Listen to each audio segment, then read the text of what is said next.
for Pacifica Radio, April 17th, 2022. I'm Scott Horton. This is Antiwar Radio.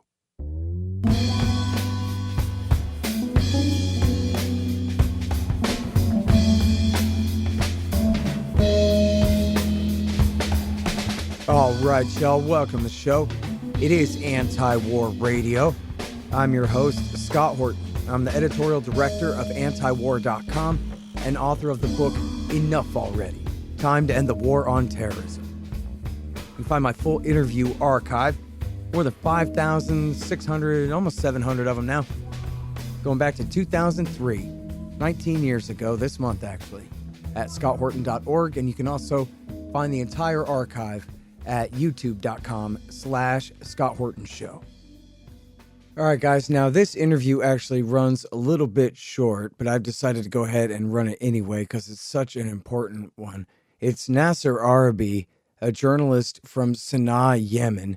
The New York Times used to run him actually back in the days of the war against Al-Qaeda in the Arabian Peninsula, but they've been not so interested in what he's had to say for the last 7 years. And so I just want to give this interview an intro to sum up the war that is so poorly covered in American media. It started with Obama's drone war in 2009 against Al-Qaeda in the Arabian Peninsula there, which was only counterproductive and helped grow them more and more powerful, of course. At the same time, Obama was bribing the government and the dictator Abdullah Saleh in Sanaa, the capital city there, with weapons and money to let him wage that drone war. Saleh was then taking the weapons and money and also was playing a double game and allying with Al-Qaeda and the Muslim Brotherhood to use them in a war against his enemies, the Houthis, in the north of the country. And in fact, he was arming the Houthis against his own army and his Al-Qaeda and Muslim Brotherhood allies as well in triple game there. But then the Arab Spring came, and everybody wanted rid of this guy. This is 2011.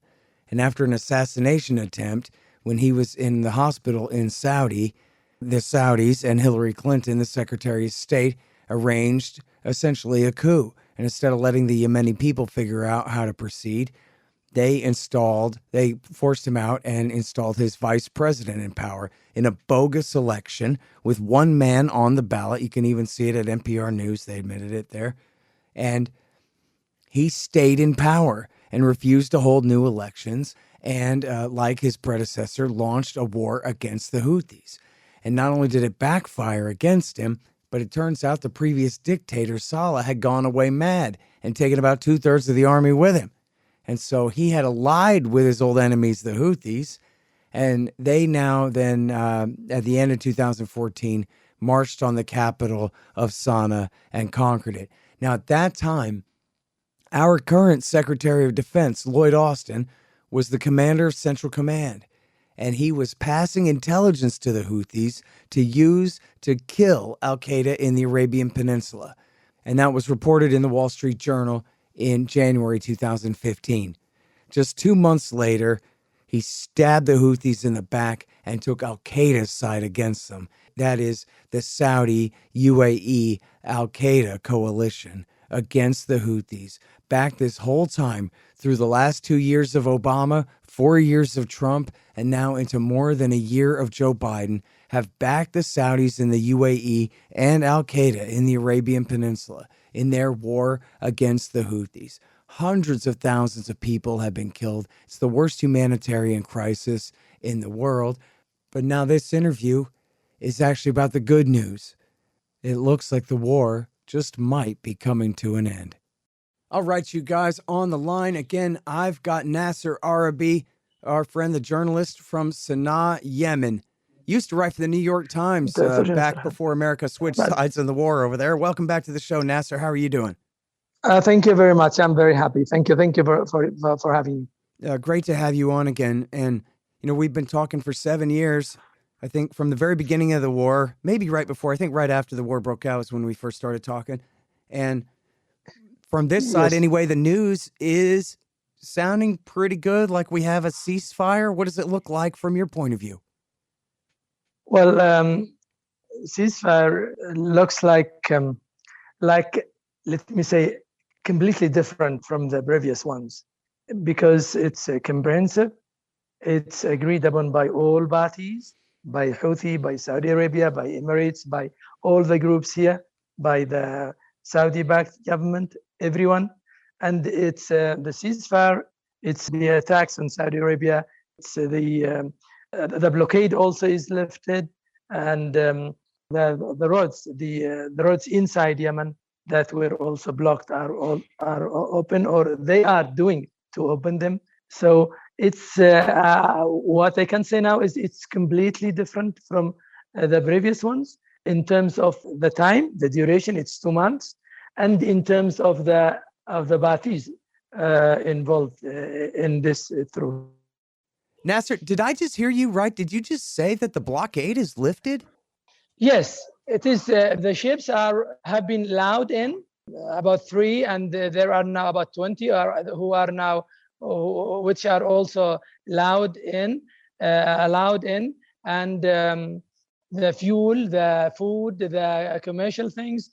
As Sanaa airport was supposed to be open this week, but it's for technical things not yet open. So it must be open also. And this is what the UN envoy said yesterday, who was here in Sanaa.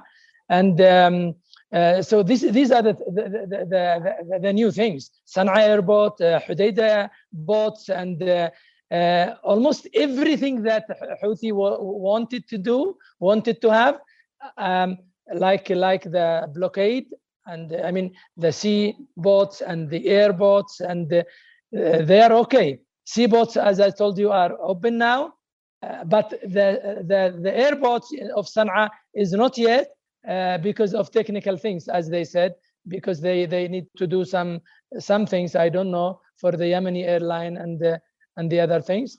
This is why I told you it's auspicious, it's new, it's heralding this time around.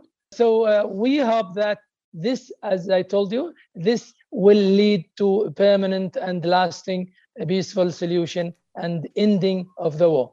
Mm-hmm.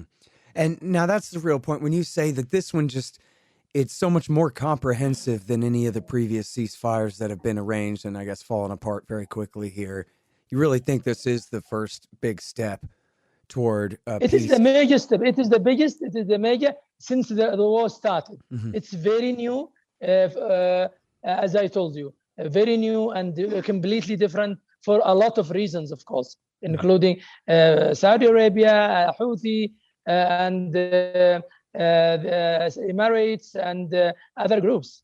And now, one of the major pieces of news that seemed to also indicate that a change was being made here was the report that Nasser Hadi, I guess hiding safe in his hotel room in Riyadh, has officially renounced his claim to the presidency, which was the premise of the whole war, was to put him back in power, exactly. Right? I mentioned this as a big thing also. Why it is different?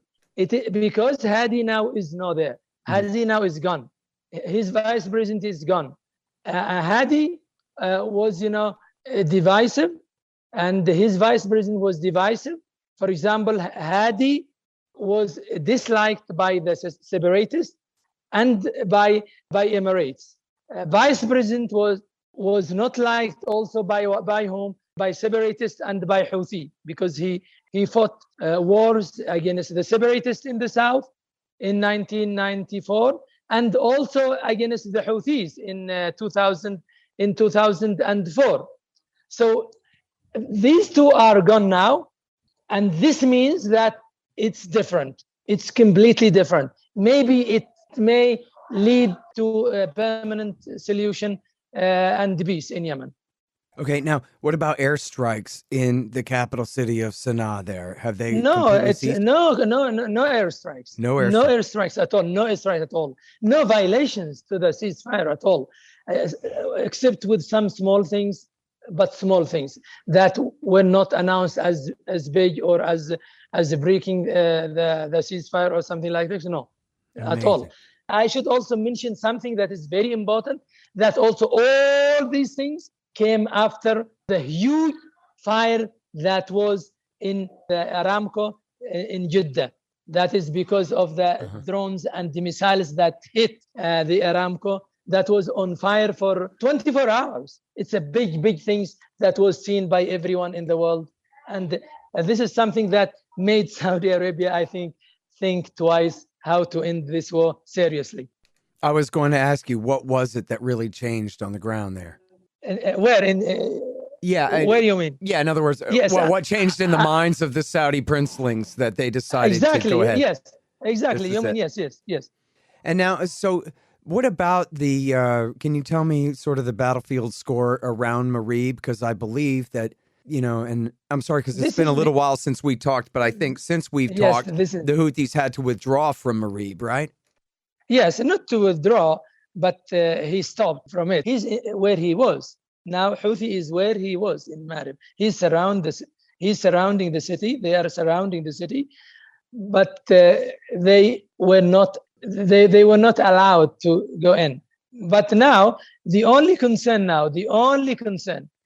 my concern, everyone's concern, and the UN envoy concern is Marib, because Houthi forces now are still closing in on the city until today, but not as a violation, but as like readying. But it may end any time, at any moment, because if Houthi, for example, if Houthi took control over the city, it would be considered as a big violation for this ceasefire. Mm-hmm. Hang on just one second. Hey, y'all, they've got great deals on weed at thehempspot.com. The Hemp Spot specializes in Delta-8 tetrahydrocannabinol instead of Delta-9, so they can send it straight to you anywhere in America. Recently, a friend moved and didn't have a guy in his new town, but then he heard about thehempspot.com on my show and was saved, figuratively and literally, because if you use the promo code Scott, you get 15% off every order and free shipping on any order over $100. Legal jams, bud, gummies, and the rest in your state. Thehempspot.com. Spell the THC. You guys, my friend Mike Swanson has written such a great revisionist take on the early history of the post-World War II national security state and military-industrial complex in the Truman, Eisenhower, and Kennedy years. It's called The War State. I have to say, it's the most convincing case I've read that Kennedy had truly decided to end the Cold War before he was killed. In any case, I know you'll love it. The War State by Mike Swanson. Some of y'all have a problem. You've got chickens, but you don't want to stand around throwing food at them all day because of all the important stuff you have to do. Well, the solution to that is to get the free-range feeder from freerangefeeder.com. The free-range feeder has been developed to satisfy the needs of the poultry, chicken hobbyist, and the homesteader. The convertible design allows for 4 different mounting methods. Go to freerangefeeder.com/Scott or use promo code Scott to get 15% off and get the free ebook. Subscribe to their newsletter to immediately receive your free copy of Getting Started with Backyard Chickens. That's freerangefeeder.com/Scott. All right, so now, Nasser, as you've described to me over the years here, as we've talked about, politically speaking, this is a very divided country where you have the Muslim Brotherhood and the Salafis. You have the socialists who seem to be dominant around Aden. You have the Houthis who are from the north who are now camping out in the capital in the middle of the country. And now when they originally seized the capital city, and they did seize it in alliance with the old dictator Saleh back at the end of 2014 there, they did start to try to negotiate with all these different factions, right? Rather than just conquer the whole country and lord it over everyone. I wonder if you think that there's a possibility that they really could sit down and, hash things out among the different factions inside Yemen and come to some kind of coalition government rather than just some sort of Houthi dictatorship that everyone else would try to resist and that kind of thing. Yes. Let me just tell you one more thing. That is the Hadi now, after Hadi is gone, they formed a presidential council of 8 persons. Okay, They already have done that, you're saying? Yeah, it's already done that. Now, when you say they, that's the Houthis. No, Houthi is not there. No. Houthi is not there. Oh, you're Houthi talking about the there. Saudis. Yes, the Saudi-backed government. Okay. So what is replacing Hadi now is a presidential council. It's made of 8 persons, okay? These 8 persons are, 4 by 4, 4 backed by Saudis and 4 by Emirates, right? Not only this, not only Emirates and Saudi Arabia, it's also the 8 persons representing or are representing different groups, enemy groups inside Yemen, which means if they would agree, it would be a good thing for them to talk with Houthi. But it's completely different for them. For example, the separatist is under this council. The South separatists are under this presidential council, and Islah and separatists are under this council. Salafis who are Qaeda. So it's very, very fractious. It's very fractious. It's very difficult to lead. So and now if you put this in one group and then you talk about Houthi is the other, or the biggest obstacle after that, if they agree, because their strategic mission, their strategic task is to make dialogue with Houthi, to sit down with Houthi. But would they agree? Would they be okay? Would they be friends? Would they be good? And this is something still or remains to be seen, because it's not easy for them to agree. We know they are enemies. They were in wars. You see, so Houthi now is still waiting, because he is not in that council. He's not in that council. You see, this is the difficult thing. Yeah. So, although I guess it sounds like maybe what you're saying is that the Saudis and the UAE, by bringing these groups together, Islah and the Southern Socialists and this kind of thing, if they can sort of form a united front there, then that's fewer people for the Houthis to then negotiate with, right? That kind of thing. They would force him, and Houthi may be forced if they are okay. But now the observers are still waiting how they would be friends overnight. We know that there are a lot of problems, and Houthi are waiting. Houthi is waiting now. Houthi is waiting for them. If they're okay, then I would sit with them. No problem to me. I would sit with them, and I would put my conditions, and I would so. Okay, mm-hmm. But I think now there are also objective things that would force Houthi and bring all together, because there is a big will from Saudi Arabia, and because of this will, because of this political will and goodwill of Saudi Arabia, or from Saudi Arabia side, I think there will be a peaceful solution, or a separation. I mean, secession of the. Make Yemen becomes 2 at least, south and north. Mm-hmm. And that's how it was for many years back in the days of the Soviet Union, when the communists dominated the South. Isn't that right? Sorry. Could you say it again? Isn't it right that it was like that under the days of the Soviet Union up until the end of the Soviet Union, and the southern part of Yemen was aligned with the USSR then, right? Yes, of course, and maybe until now, they now the separatists, they support Putin, and they of course they expect something like this. They expect kind of support from Putin now. Mm-hmm. All right, now, so what about the future of Al Qaeda in the Arabian Peninsula here? And they have been strengthened so much in the last 7 years. and as They you are have thriving documented now. on the show, have been integrated into the UAE's militia on the ground there. What's their future, They do you are think? they are thriving now because Vice President Ali Mohsen, General Ali Mohsen, who's gone now with Hadi, is supporting or has at least has friends and supporters from the Salafis who are also linked with Al Qaeda and ISIS. We can notice also, we can hear and we can see many things happening now in the south because of Ali Mohsen, or the General Ali Mohsen being gone.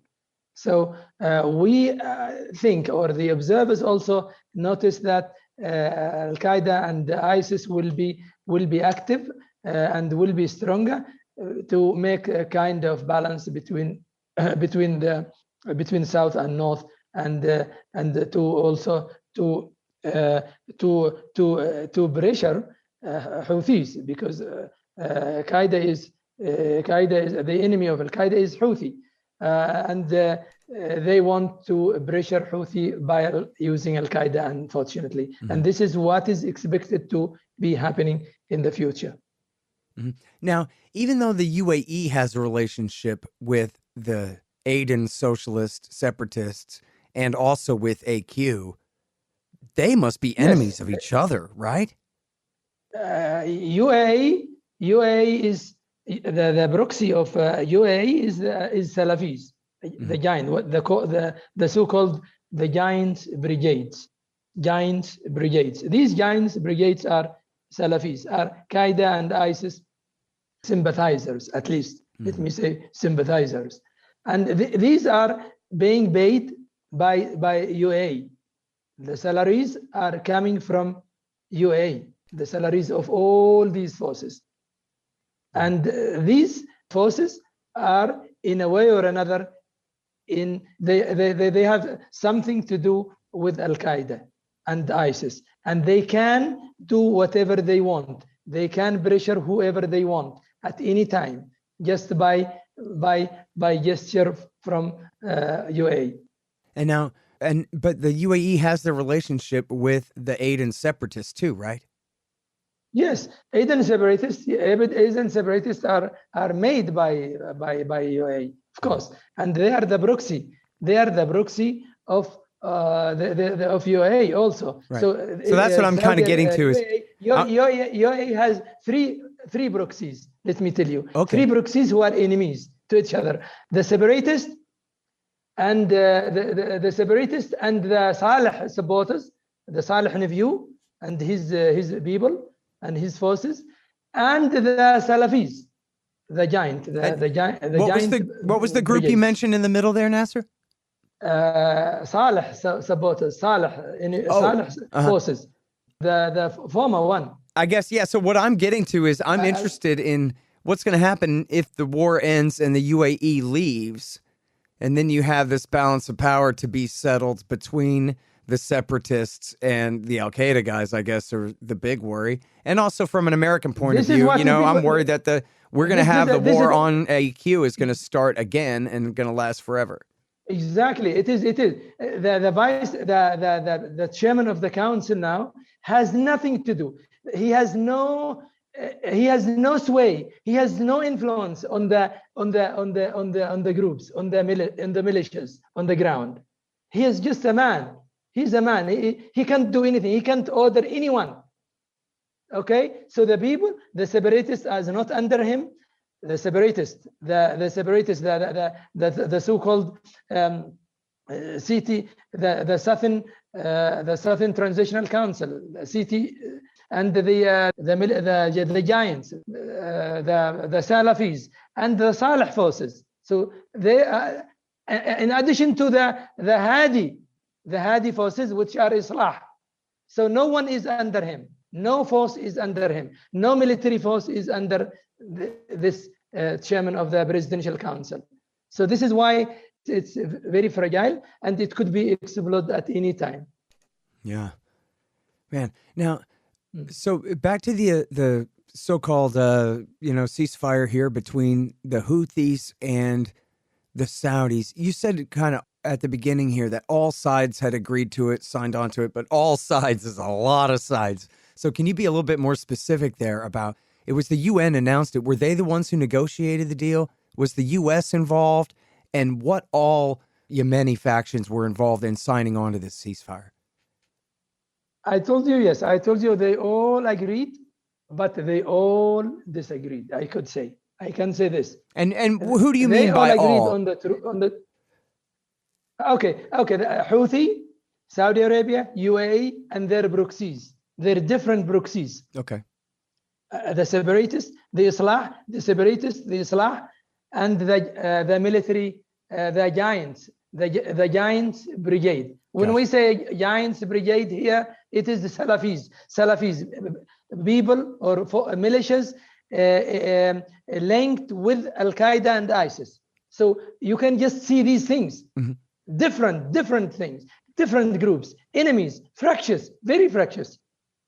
Great, and they did all of them signed on to the thing. And was it the UN that hosted the thing? Yes, you can ask me within why they agreed. They agreed because everyone thinks now that it would be in his interest. It would be in his interest, maybe Houthi is this, maybe, and Houthi is betting on, they disagree. They are enemies to each other. But if they are okay, then I would sit with them, no problem. I would sit mm-hmm. and I would tell them what I want from them. Mm-hmm. Houthi would go to sit also to talk about the presidential council if the meeting was in Oman or in Qatar or not in Saudi Arabia. Houthi didn't refuse the meeting that was called for by the Gulf states, but he said not in Saudi Arabia, not in Riyadh. Houthi said not in Riyadh. I would come, but not in Riyadh. So it's wait and see now. It's wait and see from Houthi side. And also from the other side. Yeah. Well, listen, I mean, this is the best interview we've ever done. I know that. I mean, this is so much good news. Yes, and such hopeful news. We can do it more. We can do it. We can do it anytime. I thank you very much for your interest. But the time this time is not that suitable because, as I told you, it was a little bit critical. Because when I told you 6 is I was not thinking of Ramadan because now it's completely different, but it's okay now. Right. Oh, I'm so sorry. Yeah, please don't let me get in the way of that. Just thank you so much for your time. Happy Ramadan to you, my friend, and great to talk to you again. I hope we can do this again soon. Thank you very much. And good luck to you and all of your people. We can do it. All right, take care. Thank you very much. All right, you guys. That is Nasser Arrabyee. He's from Yemen Alan. That's Yemen Now. Yemen-now.com, reporting out of Sanaa, Yemen. All right, y'all, and that has been Anti-War Radio for this morning. I'm your host, Scott Horton. Thanks very much for listening. Find my full interview archive at scotthorton.org and at youtube.com/Scott Horton Show. And I'm here every Sunday morning from 8:30 to 9 on KPFK 90.7 FM in LA. See you next week.